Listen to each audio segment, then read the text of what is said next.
juga bukan lagi program tentang degradasi demokrasi,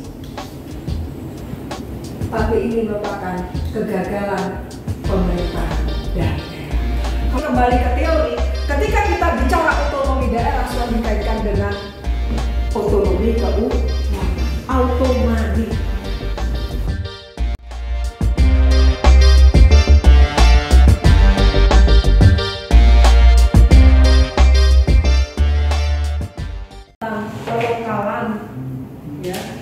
Pelokalan program-program pemerintah pusat ke daerah itu dengan bahasan kita tentang,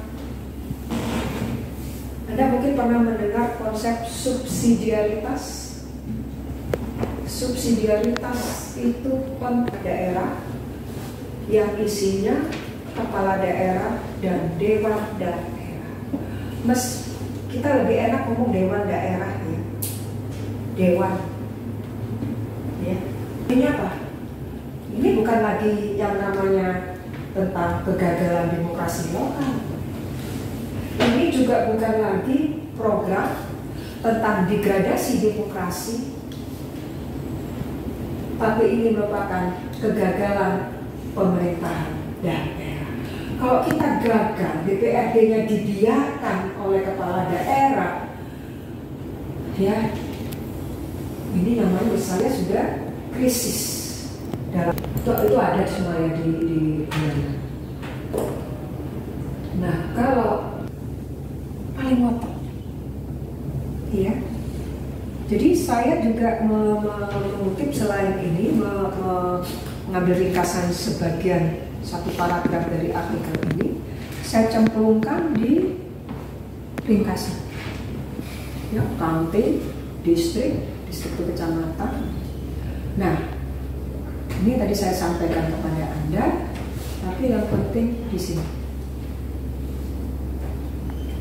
Saya sedikit ngambil teori yang kita bisa pakai untuk merumuskan apa definisi lokal. Lokal itu menunjuk pada suatu lokasi, suatu tempat. Dia juga bisa menjadi ajang yang bersifat internasional dan nasional, terutama ketika dikaitkan dengan arus globalisasi mulai tahun 2000-an di Indonesia. Lokal government, lokal politik, ya.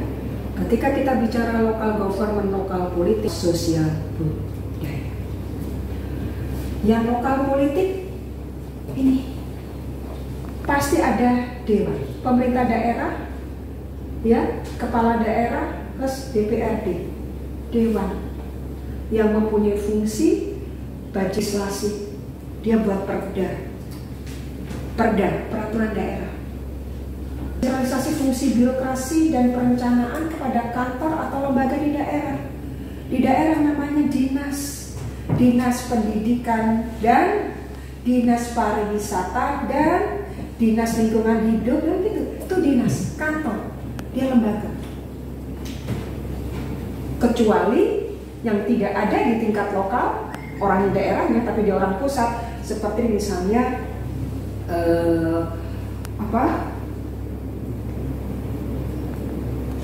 lembaga yang ngurusi perceraian itu apa sih?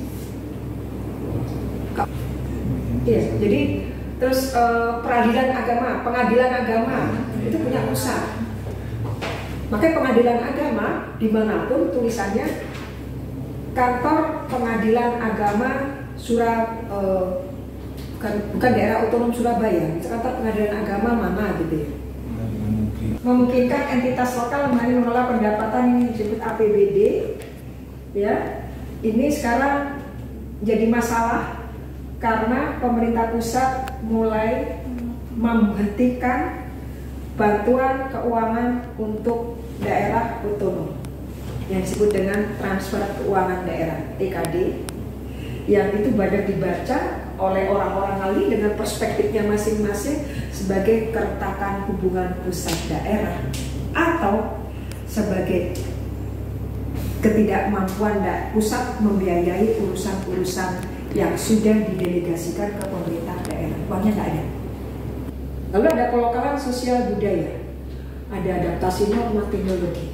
Yang ini biasanya dipakai oleh pemerintah daerah untuk yang disebut dengan local wisdom, kearifan lokal. Itu sangat penting untuk perencanaan pembangunan daerah supaya dia punya nilai tambah dan bermanfaat bagi masyarakat daerah. Bentuknya apa? BUMDes. Bentuknya apa sekarang? Ya koperasi merah putih.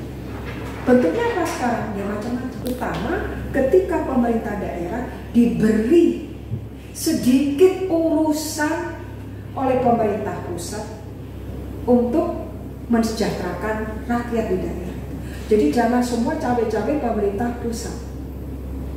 Ini dimensi utama localization, pemusatan dari kegiatan prostitusi. Memotong anggaran ke daerah ya Bu. Nah, kalau dari kan tadi udah jelasin bahwasannya itu tuh salah, nggak benar ya. Iya. Tapi kalau dari pandangan Ibu sendiri gimana? Soalnya kalau dari pandangan saya sendiri tuh sebenarnya kebijakan yang diputuskan oleh Pak Purbaya ini sebenarnya ada baiknya juga.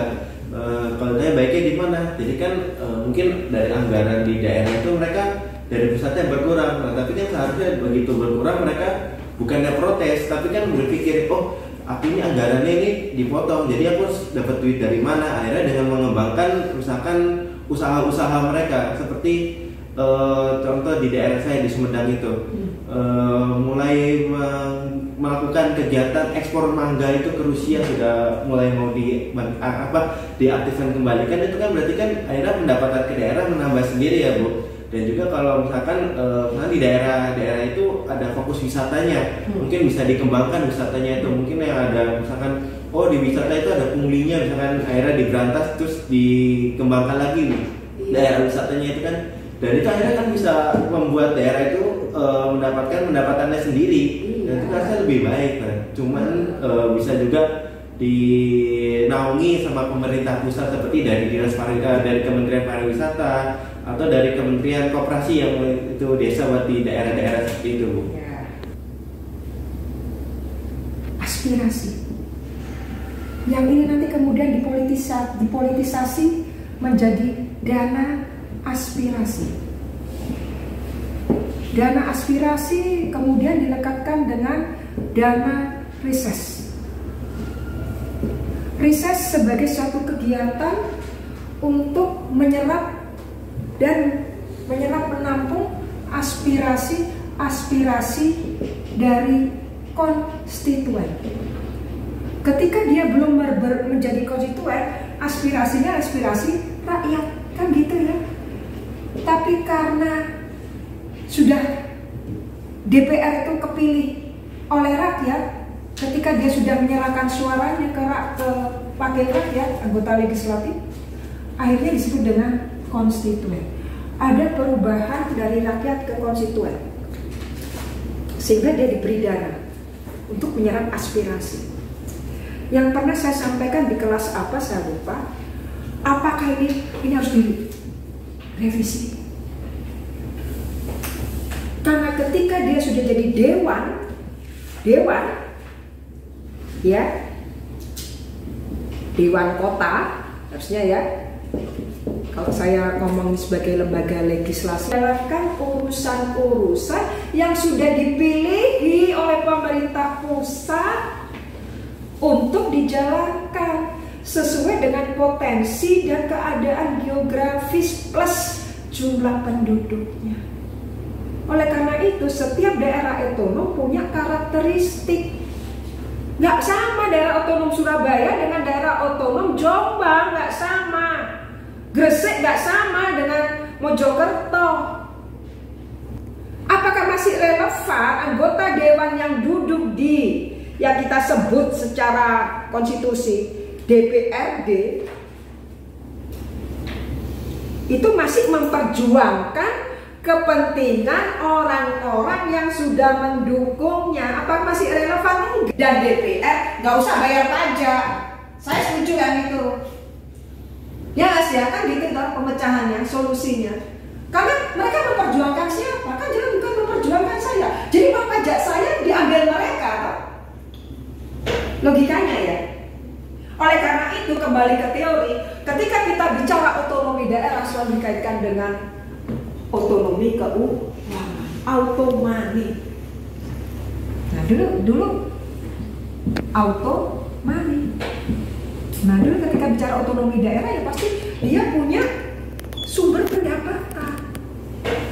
Sumber pendapatan apa ya? Dari alamnya, dari kekayaan alamnya. Digunakan dari pajak, dari retribusi. Nah sekarang saya setuju dipotong. Tapi orang ngomongnya nggak ngerti pemerintahan lokal dan tidak paham sejarah pemerintahan lokal dan tidak paham sejarah desentralisasi. Desentralisasi sebelum dipopulerkan oleh Rondinelli itu ada yang lain. Saya lupa Ahok atau siapa. Itu. Jadi kalau kita bicara desentralisasi, asumsinya daerah itu punya potensi, punya sumber daya alam yang bisa dieksploitasi, dieksplorasi, digunakan untuk membiayai urusan-urusan otonomi daerah. Siapa yang menentukan urusan pusat? Kamu miskin, ya udah, kamu SDO-nya saya kasih banyak ya. Kamu nggak punya tambang, kamu nggak itu minus PAD-nya disubsidi oleh pemerintah pusat dengan block grant yang berdasarkan impres. Akhirnya Pacitan maju.